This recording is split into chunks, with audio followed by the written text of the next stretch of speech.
안녕하십니까. 투영인입니다. 연말이 얼마 남지 않았는데요. 마지막 관리는 잘 하고 계시는지 궁금합니다.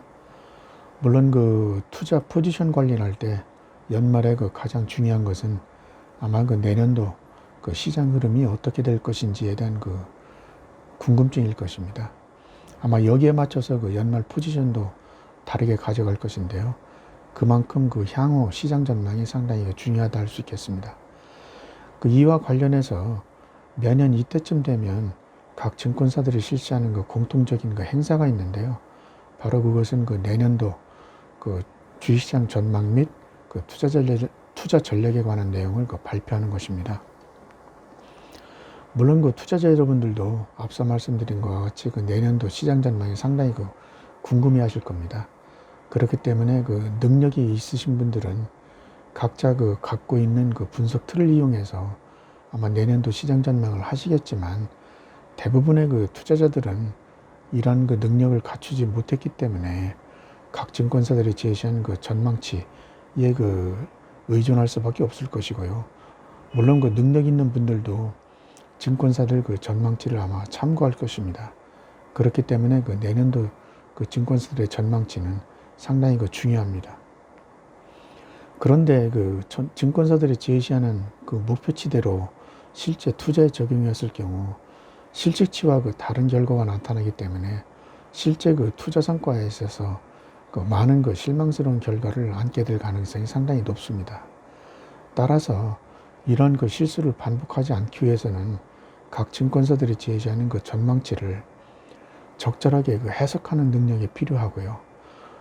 이런 해석하는 능력을 오늘 제가 말씀드리고자 합니다. 이러한 부분들을 감안을 하면 아마 일정 부분 실수하는 부분들은 오차는 일정 부분 줄일 수 있을 것이라고 생각됩니다. 먼저 표를 한번 보시겠습니다.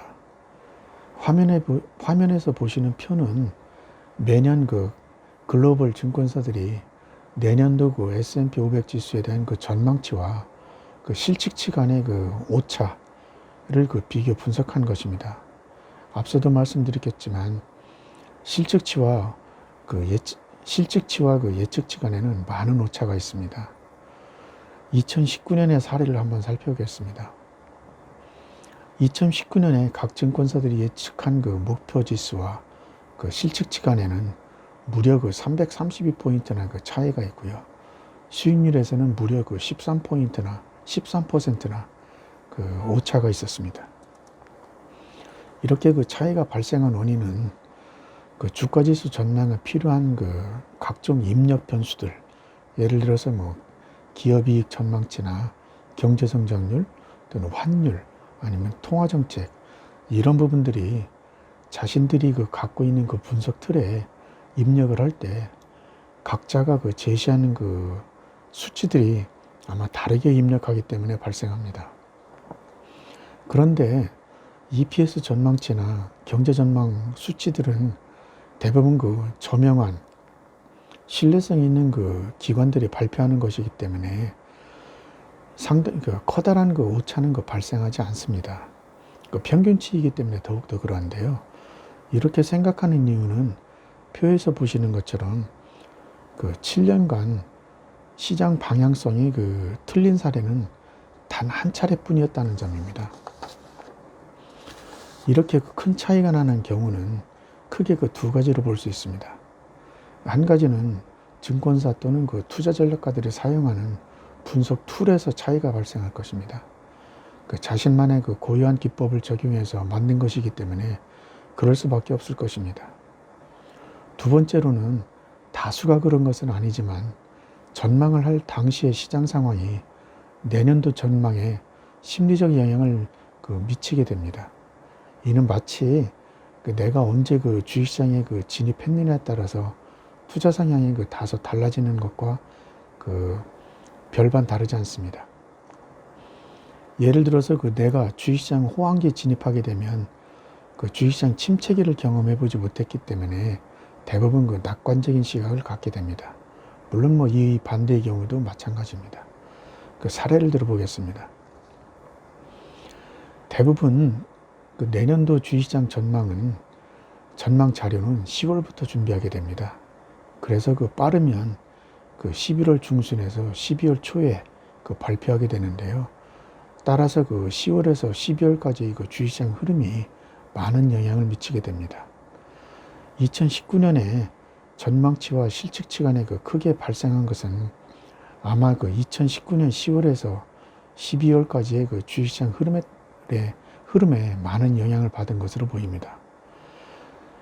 2018년 주식시장은 계속 상승을 하다가 10월에 고점을 찍고 12월까지 그 급락하는 흐름을 경험하게 됩니다. 따라서 그 시장 분위기가 암울해질 수밖에 없었을 것인데요. 아마 그 이에 따라서 그 투자 전략가들은 보수적일 수밖에 없었을 것입니다. 그래서 그 주가지수 전망치에 사용되는 변수를 아마 그 보수적인 수치로 입력했을 가능성이 많습니다. 2018년도 마찬가지입니다. 2018년에는 그 방향성도 틀렸고 그 지수 예측치도 틀렸습니다. 2018년 전망치를 분석하는 2017년 그 10월에서 12월까지 미국 주식시장은 그 상승 분위기였습니다. 그리고 이런 그 상승 분위기는 2018년 1월까지 이어졌는데요. 아마 그 이러한 그 낙관적인 심리가 작용했을 가능성이 상당히 높습니다. 그래서 아마 수치들을 낙관적인 수치로 입력했을 가능성이 상당히 많습니다. 그래서 실패한 것입니다. 그렇다면 우리 그 일반적인 투자자들은 유명한 그 증권사들이 제시하는 전망치를 어떻게 해석해야 될까요? 제 생각에는 전망치에 대해 가장 중요하게 그 생각하는 변수로는 지수 방향성 예측이라고 생각합니다. 사실상 그 코로나 바이러스와 같이 역사적으로 그 이례적인 그 변수가 돌발 변수가 발생하지 않는 한 지수 전망에 사용되는 컨센서스 지표의 방향성이 아마 크게 틀리지는 않을 것입니다. 왜냐하면 앞서도 설명드렸지만 기업 이익 전망의 경우에는 각 애널리스트들이 각 기업을 탐방을 해서 밑에서부터 그 얻은 정보를 토대로 내년도 이익을 전망을 한 것이고, 이러한 그 애널리스트들의 그 전망치가 취합된 거기 때문에 방향성이 아마 크게 틀리지는 않을 것입니다. 경제 전망도 마찬가지입니다. 각 증권사에서 제시한 그 주식시장 흐름에 결국은 이런 그 두 가지 지표들이 그 영향을 미치기 때문에 방향성에서는 그렇게 크게 영향을 미치지 않습니다. 따라서 이런 그 방향성에 그 초점을 맞추고 오히려 그 주목해야 될 변수는 그 내년도 그 주가지수 전망에 대한 그 근거를, 다시 말씀드려서 주가지수 전망에 사용되는 그 변수들을 세심하게 그 살펴봐야 될 것 같습니다. 일종의 가정인데요. 대부분의 전망치들은 내년도 그 주가지수가 이런저런 그 가정을 할 경우에 이렇게 된다는 식으로 그 설정하게 됩니다. 따라서 조금은 힘들겠지만 각 증권사 전망치들 가운데 가장 낙관적인 전망을 하는 보고서와 가장 비관적인 전망을 하는 보고서를 살펴본 다음에 각각의 그 증권사들이 제시하는 근거들, 다시 말씀드려서 그 가정을 요약해서 이러한 그 가정들이 실제 그 흐름과 일치하는지를 점검하면서 그 시장에 대응하는 것이 가장 효과적으로 생각합니다.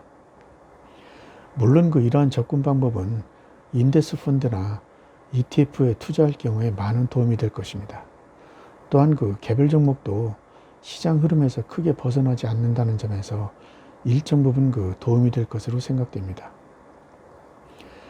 제가 여러 가지 환경상 S&P 500 지수만을 대상으로 말씀드렸지만 국내 주식시장에 적용해도 큰 무리는 없을 것입니다. 실제 이러한 방법은 제가 그 블로그에서 제시하는 그 ETF 시그널 흐름에도 일정 부분 그 적용을 하는 것이 사실입니다.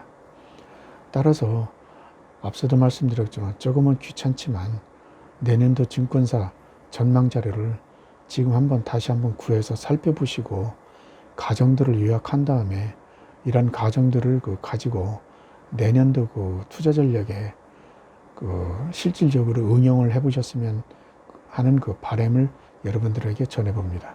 감사합니다.